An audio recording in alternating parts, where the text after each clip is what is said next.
Good morning, dear students. Today we are going to start with the new chapter of your supplementary book, An Alien Hand. The name of the chapter is I Want Something in a Cage. Well, the story is written by L.E. Grieve. So here I am going to tell you a short introduction of the story. The story is about a nature lover who sought the shopkeeper. The shopkeeper was an elderly person. It was unusual for him to have a buyer who negotiated for a pair of doves and then set the birds free. The shopkeeper was bewildered at such unexpected behavior. The meaning of bewildered is very much confused or perplexed. Okay, so now here I'm going to tell you the story. The story hints at the strange behavior of a man with the shopkeeper. The two characters here are introduced in the story with details. The first character is Mr. Parcel, who is the shopkeeper who owns a pet shop where various types of birds cages, animals cages, seeds, etc. are available in his shop. And another character is a man who is a customer. His name is not mentioned in the story. One day what happened, Mr. Parcel was visited by a customer who left behind a musty smell of an abandoned house. His visit was uncanny and ghostly. So one day, a customer visited to Mr. Parcel's shop, and he left behind an image of foul smell of giving up his property or valuable things. His visit to the shop was very much unusual and costly. So now let us know what type of man Mr. Parcel was and how did he look like. He was a gentle person, and he had a gently appeal in short stature, having red cheeks. So he was a man of short height, having large stomachs and red cheeks, and he wore large glasses. And he not only dealt with birds and animals but also dealt with fish food and bird seed. Persisting noise of movement of caged animals and birds was ignored by the man.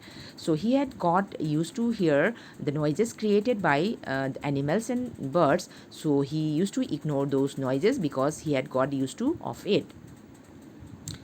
Now this man, Mr. Parcel, he was a very systematic person. He placed and organized the cases that anyone who enters gets fascinated with, and Mr. Parcel welcomed his guests cheerfully. So whoever entered into his shop got fascinated by the way he used to keep the cases in a very organized manner, and he used to welcome his guests cheerfully.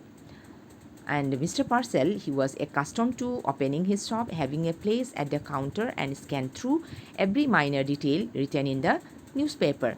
So as usual, he used to open his shop early in the morning, and after opening up his shop, he used to sit there on the stool at the counter of his shop, and he used to read the newspaper, every details of the newspaper minutely.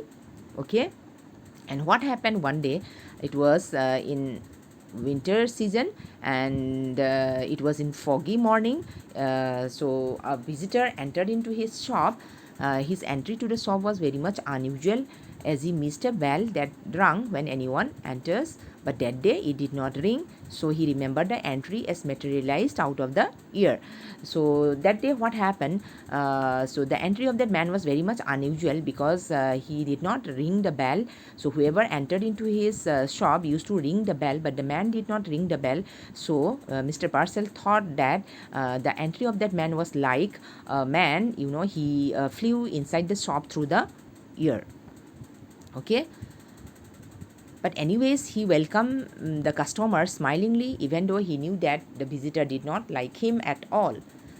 The man wore ill-fitted new clothes and squeaky shoes. He looked around and avoided looking at Mr. Parcel. So here the man was wearing the new clothes, which was not fitted at all, and he even wore squeaky means signing shoes, and he was looking around the shop and avoided looking at Mr. Parcel. And Mr. Parcel was trying to break the silence by talking about the weather. In turn, the visitor asked for something in a cage. When he asked if it could be a rat, then the visitor replied that a bird would be all right. Okay, and then he asked for price for doves. So here the man wanted bird in a cage, and then he asked for the price of that doves, pair of doves. So the man did not like the amount he charged for them. He put forward a $5 bill to offer. So the customer here did not like the amount which was charged by the shopkeeper for that pair of doves, but still he put forward a $5 bill to offer the bird. So here Mr. Purcell was trying to convince the customer, telling that it was a reasonable price, and in the meantime he was calculating the profit which he was going to get after selling that pair of doves. Mr. Purcell then gave that pair of doves to the man, and the man picked up the cage, and constant chattering had annoyed him. The constant, and talking and chattering of Mr. Purcell made the man feel very much annoyed. And Mr. Purcell also did not like the behavior of that man. He wanted to throw him out of the shop, but the man wanted to inform him that how he earned or how he collected that $5. Okay. He said that he spent his life in prison for 10 years, and so since he was in prison, the prisoner used to make him to do lots of work, and at the end of a year he used to get $50, and so in that way he earned $5 in 10 years, and at the end of his work he was given a cheap suit. Okay.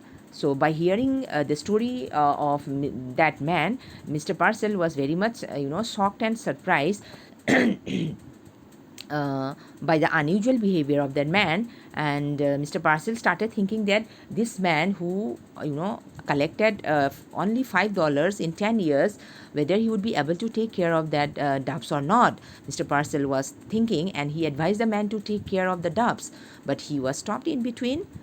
The man picked up the case, and he put the case shoulder high, and he looked at the birds. And when he stepped out of the shop, what did he do? He opened up the case, and he released the dove one by one, and he looked at the flying birds until they disappeared in the mist, and then he melted away. The moment he opened up the case, the dove one by one flew away just above the sky, and he was looking at the flying birds until they disappeared in the mist, and then he melted away. Mr. Purcell was very much surprised and astonished to see what the man was doing, and he felt very much insulted because that the doves which he kept, which Mr. Purcell kept in the cage, the moment the customer took away the cage, so he opened up the cage and he made it free. He made the birds free from the cage, so that made him feel very much insulted. So this is how the story ends here. So what moral we get from the story? The moral of the story is that the guest, he was in a prison for 10 years, and he knew the importance of freedom. So the guest who came to Mr. Purcell's shop, he was in prison for 10 years, and he knew the feelings. Okay, he knew he has the experience of spending his life in prison for 10 years. So he wanted freedom in his life. He knew the importance of freedom. He thought that every living being should have the freedom to live in life. Okay, so this story tells us that we should not imprison a living animal or harm them in any way. So this is the moral of the story. So here I'm giving you some difficult words along with its meaning. The first word is uncanny. The meaning of uncanny is unusual, and the meaning of magnified is made to appear big. And the meaning of canary is a small bright yellow bird noted for its singing. And the meaning of parts is sit. And the meaning of digest in the story is read and understand fully. And the meaning of circling glance means constantly looking to and fro. And the meaning of snapped is sat angrily. And the meaning of snowy is white. And the meaning of crestfallen is disappointed. And the meaning of magnanimously is generously. And the meaning of mocked is wiped. So dear students, all of you must note down the meaning of all these difficult words in your notebooks. So I'm here going to share with you all the PDF of this chapter. So all of you must read the story once again, and the meaning of these difficult words are given in your book also. So we are going to discuss the question answers of this story in our next class. So that's all for today. Thank you.